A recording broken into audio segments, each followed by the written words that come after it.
Pastor Valmir Leal foi um pastor que desviou dos caminhos do Senhor após perder a sua esposa em um terrível acidente quando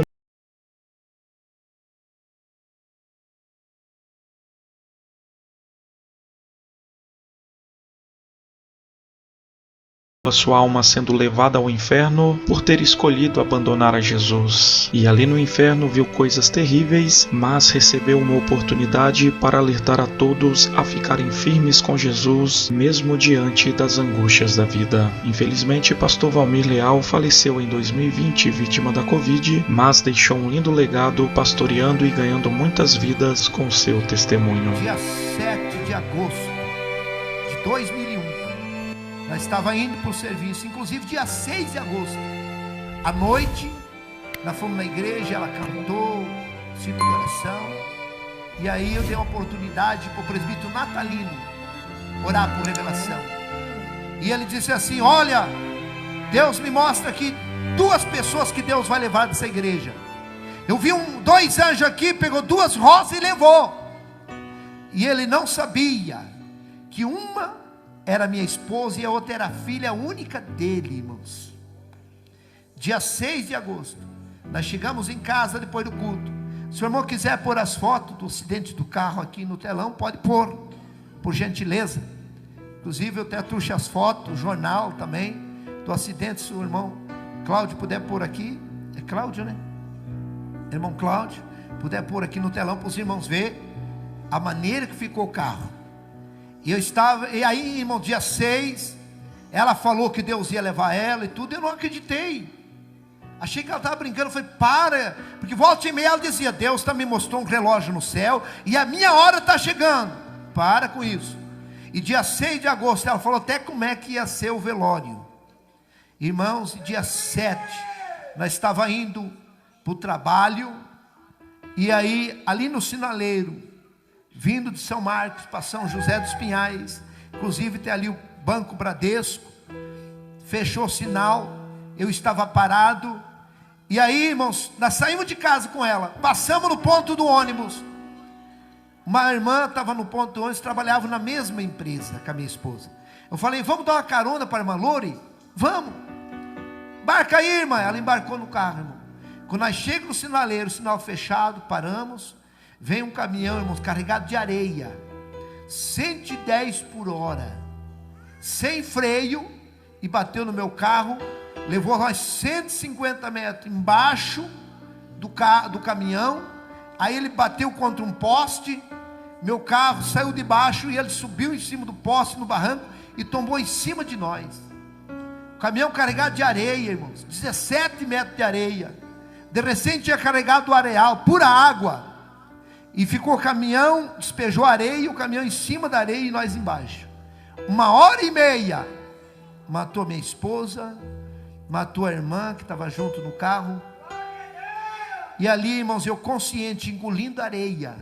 Meu carro ficou todo esmagado. Não existe uma possibilidade de um ser humano ficar vivo. Eu não sei como Deus me deixou vivo. Foi 4 horas da manhã, foi 8h30 mais ou menos, foi um acidente, e foi 4 horas da manhã, o médico me deu alta,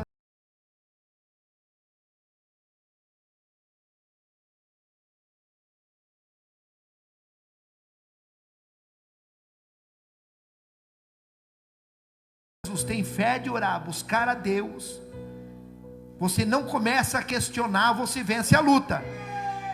Mas quando você começa a questionar, olhar para a luta, você não aguenta. E eu lembro que eu ainda fui, preguei, celebrei a Santa Ceia.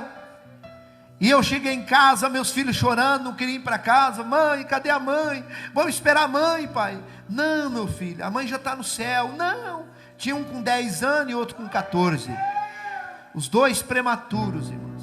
Muito apegado da mãe. Quando, irmãos, eu cheguei em casa, meus filhos chorando, o mais novo estava entrando em depressão, ele carregava ali, apareceu a foto, ó, do carro ali, ó, tá lá os dois corpos lá, ó, da minha esposa e da outra irmã estendida no asfalto. E aí, irmãos, eu cheguei em casa tão angustiado, irmãos, meus filhos dormiram chorando, E eu começava, já fazia uns 7 dias, eu questionando, por que isso? Por que isso? Eu era um pastor, pregando o evangelho, mas nós estamos sujeitos a tudo. Deus tinha avisado que ia levar ela. Olha a situação do carro aí, irmãos. Esse é o carro, que eu estava dentro do carro. E aí, irmãos, eu peguei a minha Bíblia. Foi a pior decisão da minha vida. Foi ali a minha derrota, irmãos. Eu peguei a minha Bíblia, fechei o zíper dela e falei, eu nunca mais prego o evangelho. Peguei e joguei em cima do guarda-roupa, aquela Bíblia com tudo assim, irmãos.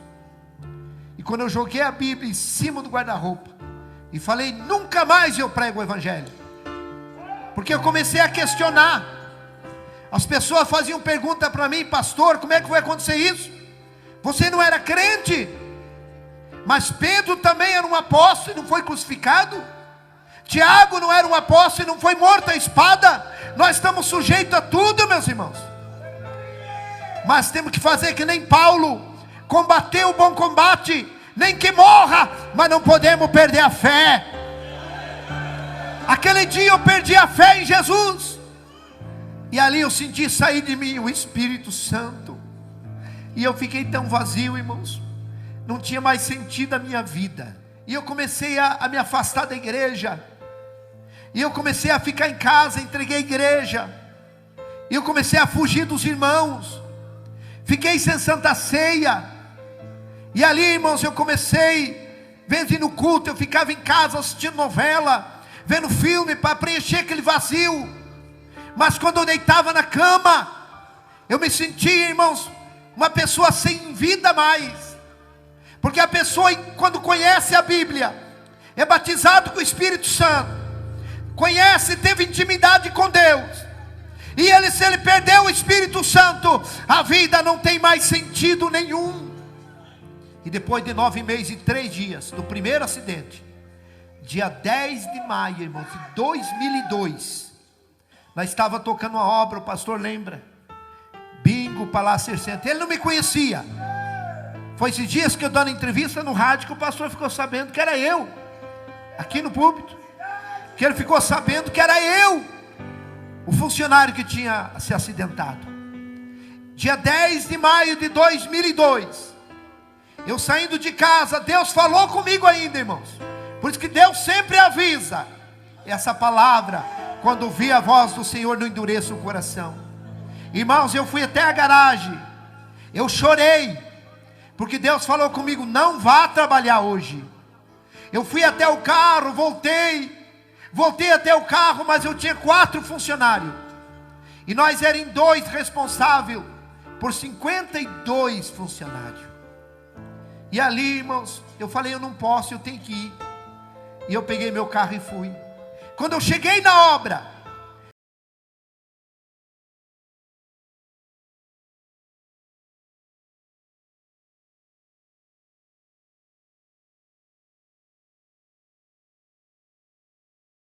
a igreja, Jesus está voltando a ser mortal, pastor.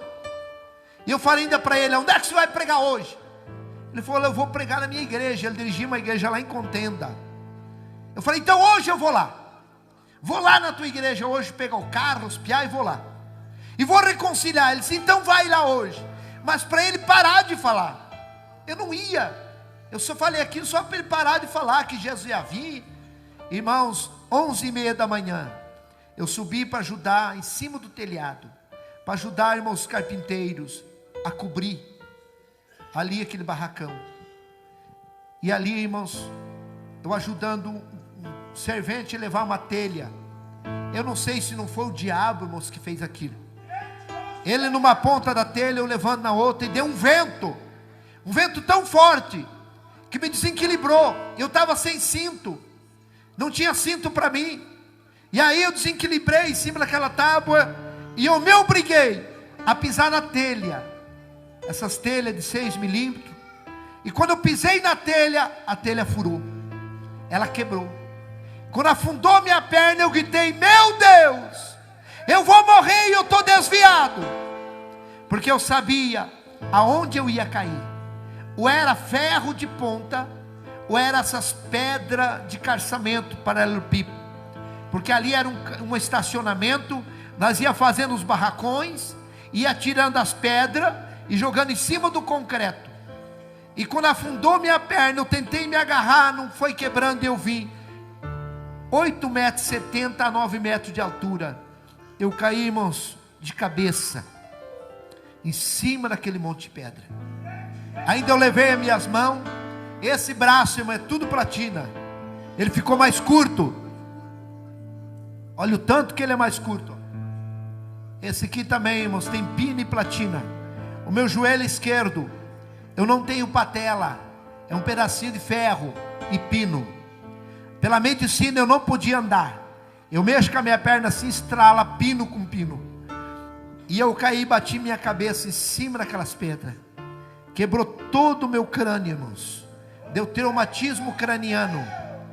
E ali quando eu caí no chão, ainda agonizando, eu tentei reconciliar. Já entrei em coma.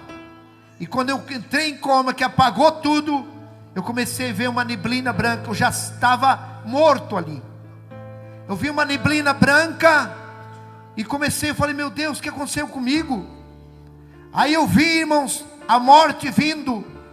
Ela é idêntica a essas lesmas que tem na parede do banheiro, só que ela era do tamanho de um caminhão. Ela vinha voando assim, e eu já deduzi a morte. E eu gritei, morte não, eu não posso morrer, eu estou desviado. E ela veio e me engoliu. Quando ela me engoliu, irmão, eu saí do meu corpo. Eu saí do meu corpo, eu já estava só o espírito. E eu fiquei uns 4, 5 metros de altura.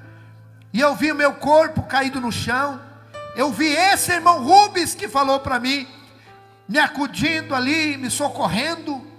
E eu disse assim, irmão Rubens, me ajude a voltar para o meu corpo. Eu saí do meu corpo. Vida após a morte é tão normal, tão real como essa aqui.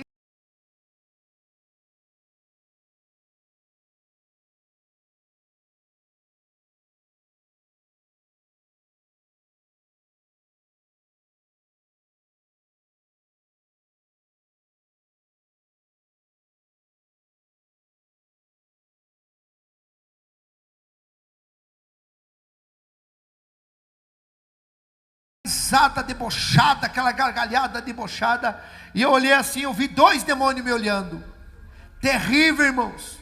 Como fosse um cachorro, um cão assim, cabeça de cachorro, mão de pessoas, mas ele não tinha dedo, eles tinham garras. E eles falaram assim para mim, agora não tem mais jeito, agora você está morto.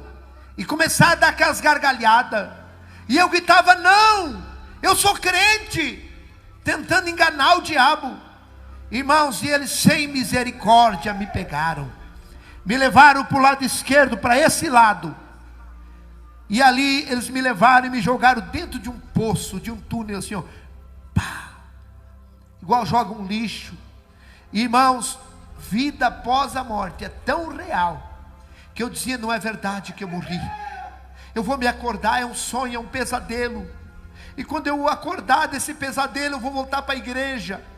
Mas eu abri meu olho, eu vi, irmãos, a boca daquele poço, daquele túnel, ficando para cima e eu caindo. E eu gritava, pai, solte uma corda. Eu gritava para os meus filhos, solte uma corda, meus filhos, o pai caiu num buraco. Solte uma corda, pelo amor de Deus. Irmãos, vida após a morte, ela é real. Irmãos, e eu dizia, meu Deus, eu estou indo para o inferno. A minha esposa está no céu porque eu desviei. Irmãos, enquanto nós estamos vivos, nós muitas vezes defendemos nossos erros. Nós mesmo, até mesmo escondemos as coisas, negamos. Mas quando a pessoa morre, a gente fala o que está na consciência. E ali eu começava a dizer, falar minhas falhas, porque eu desviei. E uma pessoa que morre sem salvação, ele se sente o pior lixo. Melhor nem ter nascido, porque ele grita, ninguém responde. Quantas pessoas que estão lá no abismo, e eles estão gritando, talvez até para o meu nome, para o teu nome, e nós não estamos nem aí. Irmãos, não tem como socorrer uma pessoa que está lá no abismo. E eu caindo, de repente sumiu, foi ficando escuro, e eu fui entrando numa escuridão terrível, e eu gritando, mas não era um poço pequeno, irmãos, era maior que essa igreja, era enorme, e muitas pessoas caíam também gritando comigo, e eu comecei a ouvir gritos aterrorizantes, que vinha lá de baixo, de milhares de pessoas. Não era grito de ai. Eu já ajudei a cuidar pessoas, irmãos, em fase terminal de câncer, e irmãos, só o gemido das pessoas, você não consegue comer, você não consegue ter paz. Quem já ajudou a cuidar pessoas assim? Você sabe o que eu estou falando. Aquele ai, não tem como você nem comer. Mas lá no inferno não é esse grito, é grito de ânsia aterrorizante, e não é de uma pessoa, é milhares gritando água, socorro, gritos, irmãos, que se as pessoas que estão paradas, que não estão mais servindo a Deus, pessoas que ainda não aceitaram, se escutasse os gritos das pessoas que estão lá vivas no inferno, com certeza todos eles reconciliavam. E eu fui chegando aonde eles estavam, e eu comecei a sentir um calor terrível. Se você queimar um dedo, você protege o dedo, mas se você entrar em corpo inteiro no fogo, não tem aonde se proteger. E eu entrei, irmãos, dentro daquele fogo terrível. Eu cheguei aonde estavam aquelas pessoas, e quando eu cheguei aonde eles estavam, eu comecei a gritar que nem eles, gritos aterrorizantes, e eu dizia: eu estou no inferno, e daqui nunca mais eu vou sair. E eu gritava por água, socorro, me ajude. Se tirar uma pessoa lá do inferno e acalmar a dor dele, e perguntar: onde é que você morava? Eu morava na rua tal, telefone tal. Ele sabe tudo, ele vai com a sua consciência junto, ele está sabendo de tudo. Irmãos, eu estava lá no meio daquele fogo, gritando, e tem momentos que aqueles demônios, eles dão gritos aterrorizantes, irmãos. No inferno, o inferno é um salão embaixo da terra, tem como fosse uma botija, um túnel que desce, e embaixo da terra aquele enorme salão, e lá está cheio de pessoas, homens, mulheres, jovens, gritos, e irmãos, tem horas assim que aqueles demônios dão um grito aterrorizante, e começa como um redemoinho, e o fogo acende mais, e começa aqueles gritos de fogo, irmão, como aquele redemoinho faz um grito terrível. O vento começa a e começa grito, aquele povo desesperado gritando, e aumenta a caloria, que não tem suporte, não tem como suportar, e aqueles demônios torturando as pessoas lá. Irmãos, tem coisas que eu não conto, o que aquelas pessoas estão passando lá. Foi uma luta tão grande, irmãos, para mim conseguir contar esse testemunho. A primeira pessoa que eu consegui contar, irmãos, foi meu cabeleireiro, Josemar Piascoski, lá do Planto São Marcos. Um dia estava chovendo, fui cortar meu cabelo, e foi Deus. E ele começou: pastor, mas você não morreu? E ele começou assim, parecia que ele sabia. E eu comecei a contar para ele. Eu falei: você não conta para ninguém? Não, não conto. Eu falei: porque eu tenho medo de contar. Eu não gosto de contar, eu tenho medo. Porque o meu maior medo, irmãos, é eu voltar para lá. Hoje eu faço a obra de Deus. Eu tenho dificuldade para dirigir. Eu tenho dificuldade de dobrar os joelhos. E eu fico horas de joelho orando e pedindo para Deus me livrar minha família, livrar você. Que Deus abra a tua mente, que você possa entender que o inferno é real.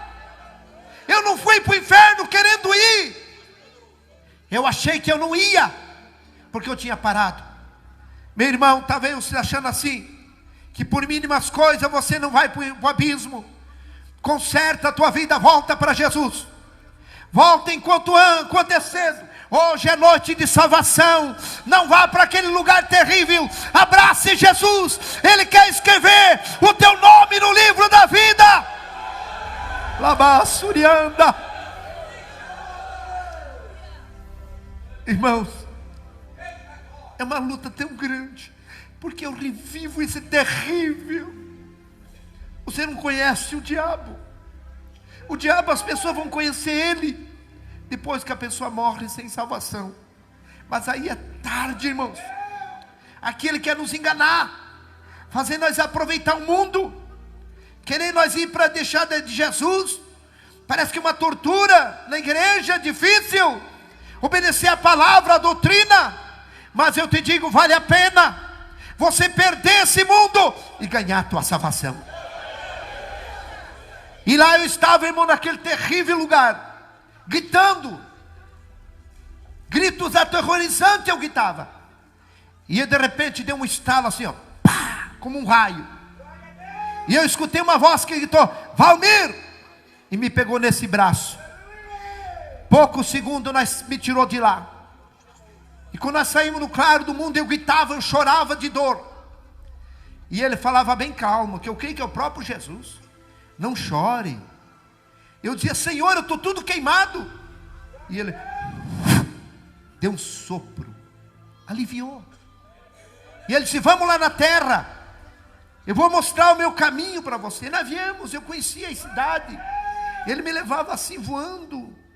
Irmãos, eu era como um germe na mão dele, muito pequeno. Ele me levava segurando pela mão, voando. 3 vezes eu tentei olhar para ele, ele me virou e me tampou com a sua mão. E ele conversando, olha aqui meu caminho. E havia, vimos aquele caminho mais estreito que o corredor, estávamos menos 1 metro, reto. E ele era como fosse aterrado, para cá lama e água, para cá lama e água. Do lado direito do trilho, lama e água. Do lado esquerdo, aquela lama com água. Mas o caminho era reto, enxuto, como se tivesse aterrado ali. E ele disse, esse é meu caminho, quem for até o fim terá a vida eterna. Eu vi um irmão, vindo com a Bíblia, e ele passou por nós, angustiado, caminhando rápido, com aquela Bíblia abraçado. E o Senhor falou, está vendo meu filho? Ele está passando grandes lutas, mas ele vai até o fim.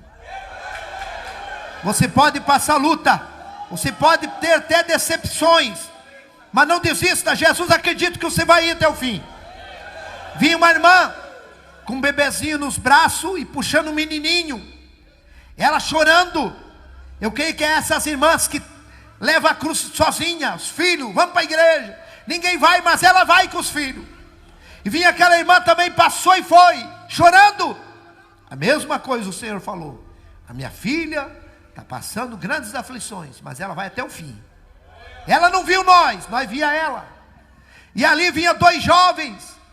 Um vinha falando mal, irmãos, do caminho de Jesus. Ah, isso aqui é ilusão. Ah, eu não quero ficar mais aqui. Ah, nós estamos perdendo de aproveitar a vida. E tinha um que escutava, irmãos, caminhando assim de costa. Escutando, bem assim ele caminhava, escutando. E o outro falando.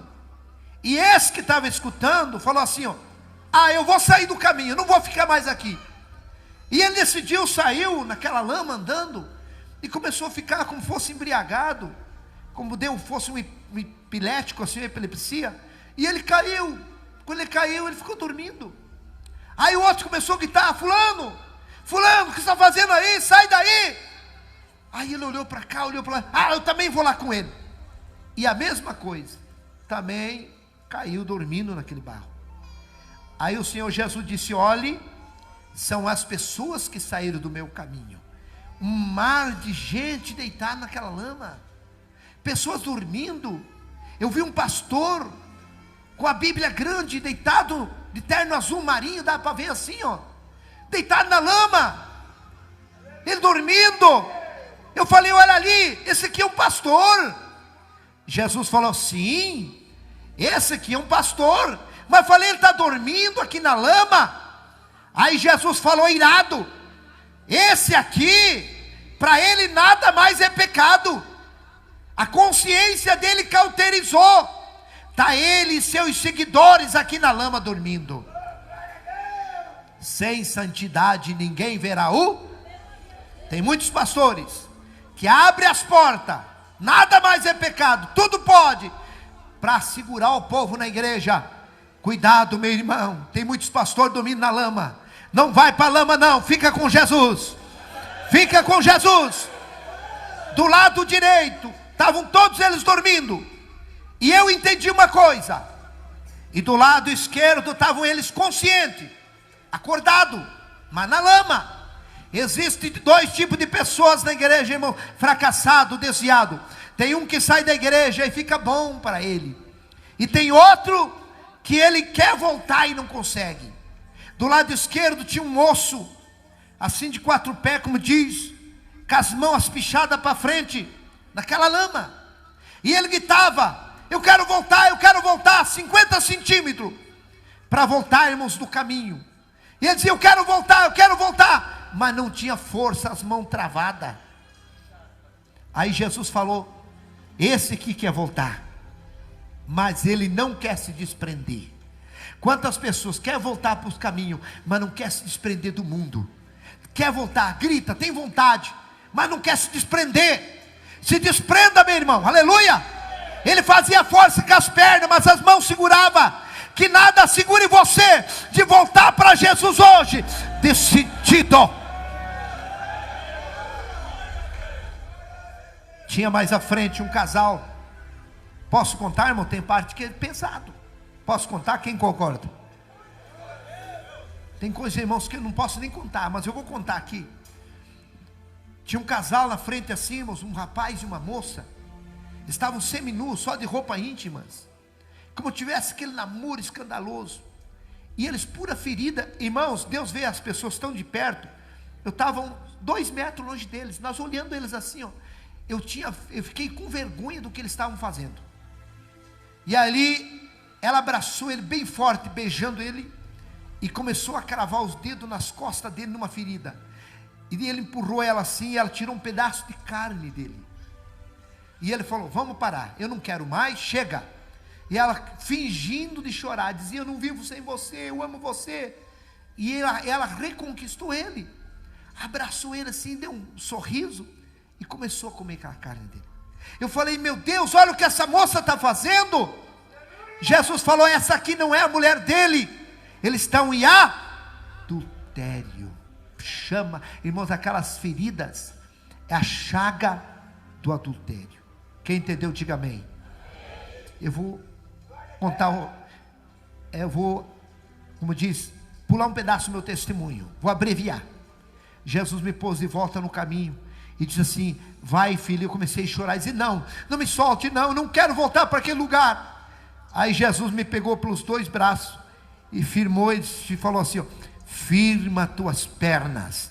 Aí eu tive força, ele estendeu o braço e eu comecei a andar, acompanhando o braço dele, chorando. Eu desse tamanhinho, acompanhando aquele braço grande, aquele guarda-pó branco, aquela manga comprida. E eu tenho certeza, irmãos, que até hoje, se eu estou em pé andando, porque é a mão de Deus que tem me segurado. Quando eu vi, estava dentro da UTI, olhando onde estava meu corpo, e eu vi meu corpo, e eu, como uma sombra, voltei para o meu corpo. Mas, irmãos, quando eu voltei, irmãos, o dia que eles iam tirar os aparelhos e me sepultar, doutor Marcos, se ele for vivo, que Deus abençoe ele, pegou uma seringa e começou a furar meu pé. E eu mexi o pé. Ele disse: não, o rapaz está sentindo dor, ele não está morto não, ele está consciente. Foi o dia que voltei para o meu corpo. Irmãos, no outro dia eu saí de coma. Aí eles chamaram minha família, meu pai, disseram: olha, ele está consciente, ele saiu de coma, mas ele tem 3 coágulos, lado esquerdo paralisado, crânio quebrado, vai ter que fazer uma cirurgia muito perigosa. O senhor tem que assinar, autorizando, dificilmente ele escapar. O doutor chamou, o cirurgião chamou meu pai, lá no hospital, irmãos, evangélico, chamou meu pai de um lado e disse assim: não deixe operar teu filho, ele vai ser um conhecimento do corpo humano para os universitários, ele não tem chance. Meu pai falou: doutor, o que eu faço? Vai para casa, pede um tempo e volta daqui uns 15 dias. Talvez ele esteja até respirando sozinho. Assine um termo e leve ele para casa. Leve alguém orar por ele. Se ele morrer, vai morrer junto com os filhos. Dali 12 dias meu pai voltou lá, irmãos. Eu já estava respirando sozinho, mas eu não sentia nada do meu corpo. Eu não sentia a minha língua, eu não sentia o lado esquerdo. Parecia que eu tinha me cerrado. Eu não sentia nada. Meu pai assinou um termo, levou para casa. No 5º dia, irmãos, que eu estava em casa, morrendo novamente, eles batiam no liquidificador, ali o alimento, abria minha boca com um cabo de colher. Engole, pai, engole. Eu não conseguia, eu não sentia comida na minha boca. Eu estava, irmãos, eu chorava de fome e sede. Eu começava a gritar.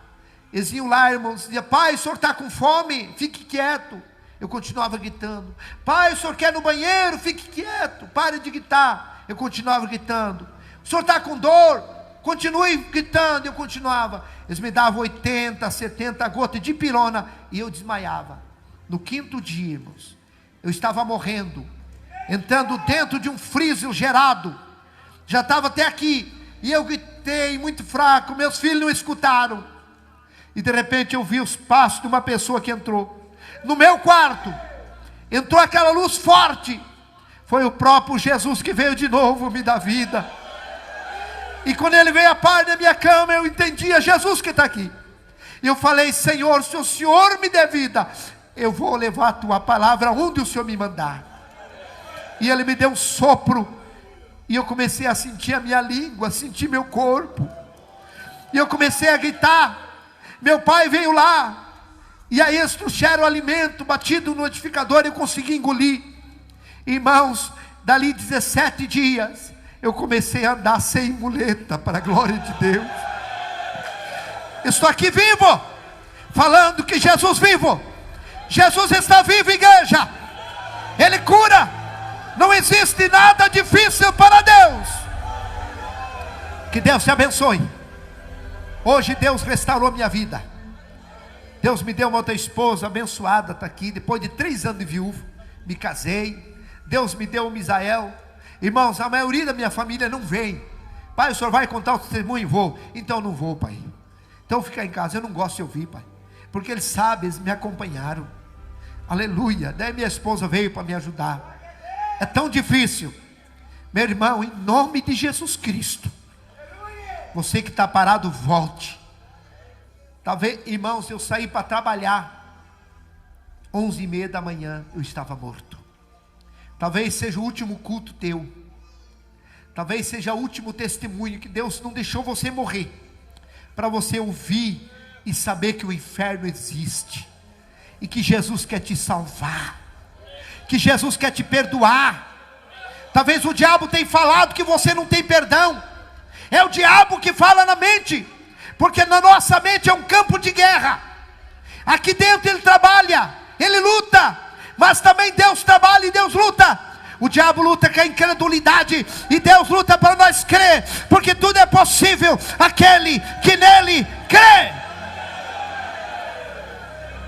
Eu quero orar para Jesus curar. Aqui tem uma pessoa que tem um câncer no estômago, e Jesus vai te curar hoje. Aqui tem uma pessoa que tem um tumor no rim, eu vou orar e Jesus vai te curar. Aqui tem a irmã, inclusive a irmã Lúcia, lá do Venzópolis, está aqui, ó. Ela está aí. Fica em pé aí, irmã Lúcia. Cadê a irmã Lúcia? Está lá, ó. Ela é testemunha. Esse dia foi uma mulher, quinta-feira à tarde, com 16 nódulos no seio. E Jesus curou ela, chegou em casa, ela não tinha mais nenhum, para a glória de Deus. E esse mesmo Jesus curou aquela irmã católica. Ele vai te curar hoje. Ele vai alcançar o teu filho. Eu quero fazer uma oração para Deus libertar o teu filho. Eu quero fazer uma oração para Deus restaurar teu casamento. Deus tirou os traumas. Eu tinha trauma, medo de dirigir. Eu tinha medo de casar e perder. Eu tinha medo de ter filho e ficar órfão. Deus tirou todos os traumas. Deus restaurou a minha vida. Fique em pé. Veja essas e outras mensagens aqui no canal e continue sendo abençoado pela palavra de Deus.